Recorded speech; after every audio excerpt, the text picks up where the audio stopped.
yang ingin saya sampaikan bahwa beberapa hari yang lalu terjadi peristiwa di Kendal dan diberitakan oleh banyak media dengan versi mereka. Diberitakan oleh media dengan versi mereka. Nah, kami dari Front Pembela Islam sudah membentuk tim investigasi DPP FPI untuk melakukan investigasi agar bisa mengetahui apa yang sebenarnya terjadi. Itu yang pertama. Yang kedua, kita juga sudah minta Dewan Pimpinan Daerah Front Pembela Islam Provinsi Jawa Tengah untuk membuat kronologis lengkap. Yang mana kronologis itu dikirim ke DPP FPI juga mesti dikirim ke berbagai media.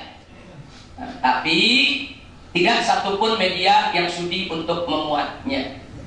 Nah, sebab kalau itu dimuat, kepentingan media, kepentingan pribadi media untuk memojokkan FPI itu menjadi tidak terwujud, saudara. Ini permainan media yang luar biasa. Tapi nggak apa-apa, walaupun tidak dimuat, yang penting mereka sudah laksanakan prosedur untuk membuat kronologis sebagai bentuk klarifikasi. Saya tidak akan cerita panjang lebar. Pandangan media sangat-sangat negatif sekali. Tapi yang menarik, barusan datang tamu kita, ini Kiai Haji Abdul Aziz. Beliau salah satu pimpinan Jamaah Tabligh yang ada di Jawa Tengah. Bukan dari FPI, Jamaah Tabligh. Nah, barusan beliau menyampaikan salam buat antum semua. Dan beliau minta maaf harus segera ke bandara airport karena pesawat beliau jam 9. Nah, sebetulnya kedatangan beliau ini saya sendiri tadi tidak paham untuk apa. Barusan beliau bicara, beliau menyampaikan bahwa peristiwa Jawa Tengah, tolong DPP FPI jangan mudah menyalahkan FPI Jawa Tengah. Karena kata beliau tahu persis apa yang terjadi. Nah, beliau tahu persis kalau FPI itu sudah mengikuti prosedur yang ada. Nah, dan beliau juga sudah ikut turun mendatangi semua instansi pemerintah yang ada di Jawa Tengah untuk mengklarifikasi, menjelaskan apa yang sebenarnya terjadi. Intinya, Kiai Haji Abdul Aziz yang baru saja meninggalkan tempat barusan menyatakan murni bahwa peristiwa Jawa Tengah adalah FPI lawan preman pelacuran, bukan melawan masyarakat. Ini jadi menarik ini. Ada media memberitakan FPI lawan warga. Ada kiai dari Jamaah Tabligh, bukan dari FPI, saudara. Jauh-jauh datang dari Semarang kemari hanya khawatir nanti DPP salah paham dengan DPD, mengambil langkah-langkah tindakan-tindakan administratif. Karena betul, DPP membentuk tim investigasi. Kalau hasil investigasi kami menyatakan ternyata DPD FPI salah, tidak menjalankan sesuai prosedur, kita akan mengambil tindakan. Mulai dari peringatan, pembekuan, sampai kepada pembubaran. Itu sudah aturan standar di FPI. Tapi kalau ternyata mereka sudah mengikuti standar, sudah bagus, FPI sepenuhnya akan mendukung apa yang mereka lakukan. Nah, untuk itu kami menunggu putusan daripada tim investigasi. Nah, baiklah. Tapi dari hasil sementara, kronologis yang dikirim oleh DPD FPI Jawa Tengah menceritakan bahwa pada hari kejadian, sehari sebelum kejadian, bahwa FPI Jawa Tengah melaksanakan buka bersama di Sukorejo, di Masjid Bundaran, sudah. Nah, berdatanganlah FPI dari berbagai tempat ke tempat tersebut. Di antaranya ada satu rombongan terdiri dari 20 laskar FPI yang menuju ke lokasi melewati tempat pelacuran. Ternyata tempat pelacuran itu buka siang bulan Ramadan. Padahal masyarakat di sekitar itu sudah lapor aparat, sudah lapor pemerintah, dan bahkan sudah minta bantuan FPI untuk menutup, saudara. Nah, karena kita percaya kepada aparat, kita pikir aparat sudah tutup. Ini menurut DPD FPI Jawa Tengah. Ternyata begitu liwat masih buka. Ini 20 orang langsung masuk ke lokasi pelacuran. Saudara minta tempat tersebut ditutup. Kadang-kadang 20 orang nekat juga. Nanti mau niru Abdullah ibn Mas'ud yang sendirian, saudara, masuk sarang musuh. Ini 20 orang masuk sarang musuh. Nah, akibatnya apa? 20 orang ini dikejar-kejar oleh preman yang ada di lokasi. Nah, ini jadi supaya kita tahu, saudara. Nah, akhirnya 20 orang ini sebagian luka, menyelamatkan diri, ikut buka bersama, tapi besoknya datang lagi, saudara. Kali ini datang dengan lebih besar lagi, 26 orang. Bukan 2000 orang, 26 orang. Tapi kali ini datang dengan Kapolres. Artinya melapor ke Kapolres, minta ditutup. Kapolres juga turun di lapangan, minta ditutup.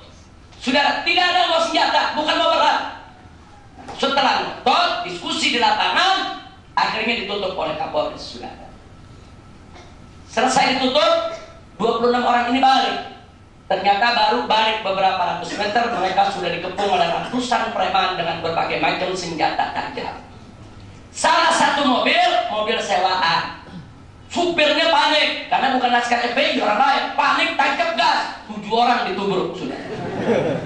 Nah, akhirnya 7 luka, bawa ke rumah sakit, yang 1 meninggal dunia. Preman pun langsung memprovokasi masyarakat bahwa FPI membunuh warga. Nah, ini yang terjadi. Nah, akhirnya mobil-mobil FPI dihancurkan, dirusak, 26 orang melakukan perlawanan, mereka luka, tapi mereka berhasil menyelamatkan diri ke masjid terdekat, bertahan, sampai akhirnya mereka dievakuasi oleh polisi, dan kemudian mereka ditahan sementara oleh polisi, diperiksa sepanjang malam. Akhirnya yang 23 orang dilepas, karena tidak ada kesalahan apapun. Yang 3 orang ditahan, yang 1 yang ditahan itu ya supir yang nabrak. Jadi pasalnya bukan pasal perang, pasal kecelakaan lalu lintas. Yang 2 lagi ditahan karena kedapatan membawa senjata, walaupun kecil namanya tetap senjata, saudara, senjata tajam. Nah, padahal FPI kemana-mana memang sudah tidak diizinkan untuk membawa senjata, tapi karena yang 2 ini kedapatan bawa, yang kedua ditahan. Jadi mereka bertiga masih ditahan sampai saat ini, yang lain sudah pulang.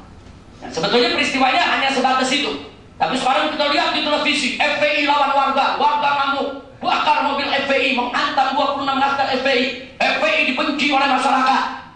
Tidak satu pun televisi menayangkan bagaimana ratusan preman membawa senjata tajam. Ada? Nggak ada. Jadi laskar FPI yang datang yang nutup tempat pelacuran salah, radikal, ekstrim. Tapi preman ratusan yang bawa senjata tajam nggak apa-apa. Jadi dari sini kita sudah bisa tahu bagaimana dan setingkat apa kelas daripada media kita, saudara. Sebetulnya televisi kita kelasnya sebagaimana sih? Kelas murahan. Media-media kita yang katanya besar-besar itu, saudara, kelas murahan, tidak profesional dan tidak proporsional. Karena media-media tadi punya kepentingan, para wartawan ini hanya membuat senang bos-bosnya yang punya kepentingan, tidak lebih. Makanya jangan salahkan saya kalau sudah lama saya menolak kedatangan wartawan untuk wawancara secara khusus. Saya tolak. Saya tidak pernah terima lagi wartawan sampai hari ini, kecuali kalau wartawan itu berhasil menjegat saya pada event-event tertentu. Kita lagi ke DPR, keluar, kemudian dijegat pada wartawan, 1-2 pertanyaan, masih kita layani. Di luar itu tidak, sudah. Karena percuma, kita bicara 1 jam yang dimuat 5 menit. Kita bicara 2 kalimat dipotong yang dimuat sepertiga kalimat, sudah. Nah, intinya apa? Mereka hanya mencari peluang untuk memojokkan kita. Nah, karena itu saya tidak peduli dengan itu semua. Tim investigasi kita tetap kerja. Saya hanya minta, karena kebetulan hari ini juga teman-teman di Jawa Tengah sedang mendengarkan acara ini. Kita minta kepada DPD FPI Jawa Tengah untuk tetap wajib melakukan evaluasi, introspeksi diri. Mungkin jangan-jangan ada kesalahan, apakah di administrasi, apa di prosedur, atau salah strategi, saudara. Tadi kan Nuaim bin Mas'ud sendirian bisa bubarin ribuan orang, saudara. Sendirian dia bubarkan musuh, saudara. Dengan apa? Siasat, strategi. Nah, kadang-kadang itu juga mesti lihat evaluasi supaya ke depan tidak terulang lagi, saudara. Pada 26 orang masuk ke lokasi pelacuran, di sana ada ratusan, hampir 1000 preman yang nyari nafkahnya dari tempat pelacuran. Ini sama juga masuk ke sarang di mana mereka akan punya resiko dibunuh. Nah, di sini mesti dilihat apakah strateginya sudah benar atau belum. Apakah strateginya sudah mantap atau tidak. Kami minta DPD FPI Jawa Tengah tetap untuk mengevaluasi, introspeksi diri. Soal benar atau salah dalam amar ma'ruf nahi munkarnya itu persoalan lain. Itu nanti DPP FPI yang akan melakukan penilaian. Kalau mereka benar, akan kita dukung benarnya. Kalau mereka salah, pasti akan ada sanksi. Mulai dari peringatan sampai pembekuan sampai pembubaran, saudara. Mudah-mudahan mereka tidak punya kesalahan di dalam pelanggan daripada ADART FPI. Amin ya rabbal alamin. Nah, kemudian masih soal Kendal. Dengan adanya tempat pelacuran yang buka di siang hari bulan Ramadan, berarti pemerintah di Jawa Tengah nggak kerja. Berarti kepolisian setempat tidak kerja. Padahal Bapak Kapolri Jenderal Timur Pradopo sebelum Ramadan sudah memberikan arahan kepada seluruh Kapolda di seluruh provinsi di Indonesia untuk secara proaktif mengamankan dan menjaga kemuliaan bulan Ramadan, untuk secara proaktif memerangi segala bentuk penyakit masyarakat. Dalam bahasa polisi, penyakit masyarakat disingkat PAKA. Apa itu penyakit masyarakat? Pelacuran, perjudian, minuman keras. Kalau bahasa kita adalah maksiat. Sudah diamanatkan oleh Kapolri. Jadi semua tempat maksiat itu disikapi, ditindak. Jangan mengganggu ketenangan umat Islam untuk berpuasa. Berarti arahan Kapolri sudah bagus belum? Sudah bagus, sudah. Nah, sekarang kita meminta pertanggungjawabannya. Bagaimana Kapolda di Jawa Tengah? Kalau Kapoldanya sudah memberikan arahan kepada Kapolres, berarti kita minta pertanggungjawaban Kapolres di Kendal. Apa yang kau sudah kerjakan? Kok ada tempat pelacuran? Saudara, ada perempuan-perempuan menjajakan diri di siang bulan hari Ramadan. Kendal itu mayoritas Muslim, daerah Muslim. Nah, ini jadi persoalan.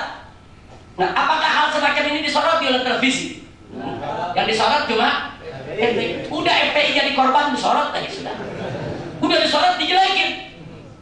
Kenapa mereka tidak angkat bahwa Polda Jawa Tengah atau Polres Jawa Tengah membiarkan tempat maksiat buka di siang hari bulan Ramadan? Kenapa tidak mereka kritik Pemda di sana yang tidak membuat nyaman dan aman umat Islam yang berpuasa, yaitu di Kendal? Kenapa mereka tidak kritik preman-preman tempat maksiat yang tetap buka, tidak menghormati umat Islam yang sedang berpuasa di bulan Ramadan? Kenapa mereka tidak kritik preman-preman yang membawa senjata tajam? Dan kenapa polisi tidak tangkap mereka? Justru FPI 26 yang ditangkap. Kenapa?